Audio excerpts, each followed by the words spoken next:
Hello everyone and welcome back to my channel. I have another book review for you, and that is The Drowned Woods by Emily Lloyd Jones. This is set in the same universe as The Bone Houses, so there's a lot of connections and stuff, but it was really disappointing. And then I went back and I watched my Bone Houses review, and apparently I found that one disappointing too, but I liked The Bone Houses more than I liked this. So retroactively, I have raised The Bone Houses from a 3 to a 4 because I liked it a lot better than I liked this one. Each of Emily Lloyd Jones's books are based on Welsh mythology or legends, and this one is based on the way that Cardigan Bay came about, because apparently at one point the waters receded and they could tell that there was this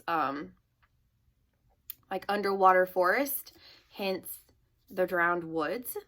Is how this got its name, and I just was not that interested in it. Basically, it is about a girl named Myrrh who is a water diviner, so she can control water with, magic. And she was taken taken away from her childhood family and basically turned into the prince's, assassin.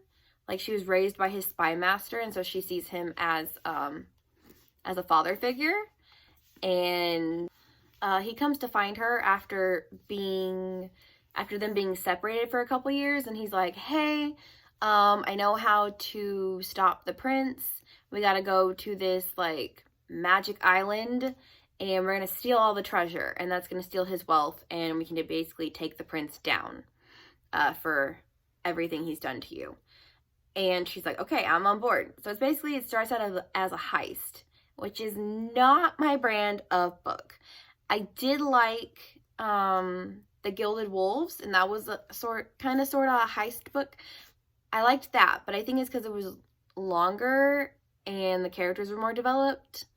So I liked that a lot better than I liked this. I've never read Six of Crows or anything in the Grishaverse dealing with that, because I don't like heist books. I don't like heist novels. I don't like heist movies.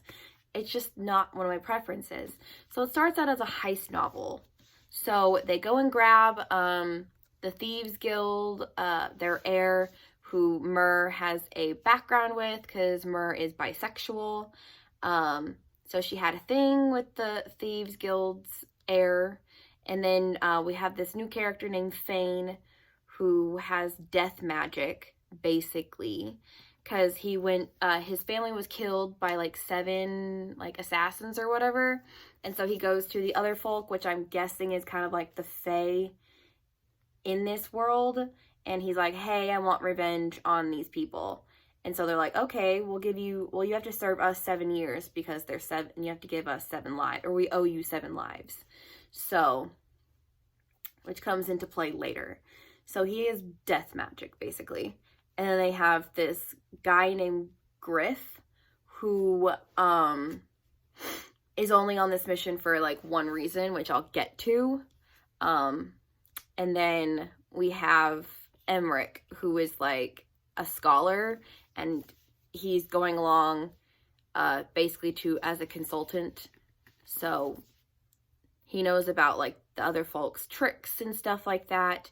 And so he goes along. He's one character where I was like, well, why does this character exist? There's really only 3 characters you need to worry about, or 4 technically.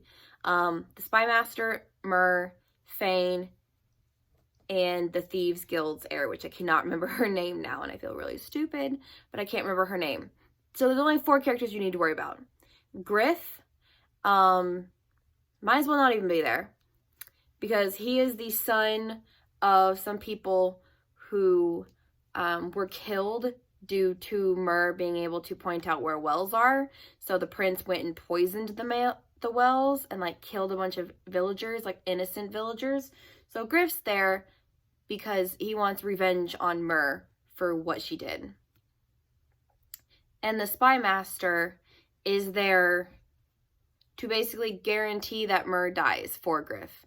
So they go to the Magic Isle, and it's basically a suicide mission because he's like, oh, well, I know how to stop the prince. We're just going to flood the kingdom. Because if you take anything, if you blow up the island, it basically destroys the magic that's keeping the kingdom safe and like holding back the ocean and stuff like that. And if you destroy the island, it destroys the magic and will flood the entire kingdom. And she's like, oh, what the fuck? You're gonna kill like tons of innocent people. And he's like, well, like, I don't really care. So he's kind of like, he kind of double crosses them and betrays them, which I thought was cool, was a cool twist. I did like that. So remember how I said it was linked to the bone houses?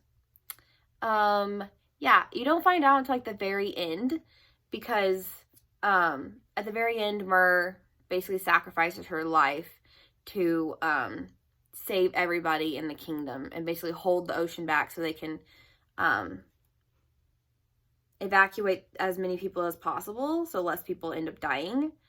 So she sacrifices herself, and then while they were on the Magic Isle, Fane grabs this cauldron, which was the only reason why he was on this mission in the first place, was because the other folk were like, hey, there's this cauldron on this island, and we need you to go get it, because we can't have mortal hands, like, you can't have them in charge of this magic cauldron, because it brings people back to life. So throughout the course of the novel, you find out that Fane has killed 6 people. So he's like, oh, well, they owe me one more life. And Myr ends up being that life, because she technically died, like, for them. So she was the 7th life. And so he's like, well, they owe me 7 lives. So he's like, well, I killed 6 people, so they owe me 1. So he gives her water in the magic cauldron, and she comes back to life. If you've read the Bone Houses, you'll remember that they went to go find the magic cauldron. It's the same cauldron from this book. Yeah. Because the magic cauldron, water is like trickling down through the magic cauldron, like into the ground, bringing things back to life, because any water that goes through this cauldron, it comes back to life. So that's why the bone houses come back to life, or corpses come back to life, like zombie style, basically, because of this magic cauldron.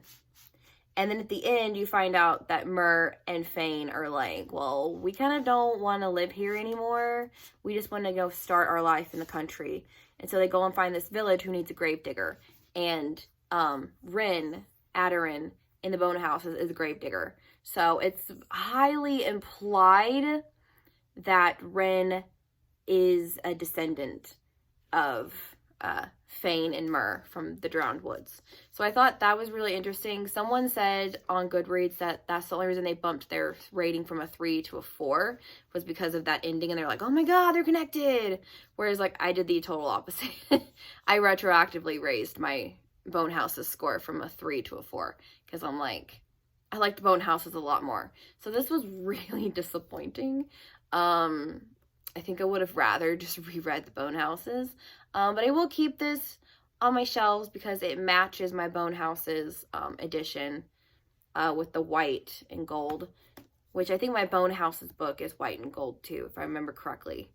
So yeah, that was my incredibly long and rambly review of The Drowned Woods by Emily Lloyd Jones, and I will see you guys later. Bye!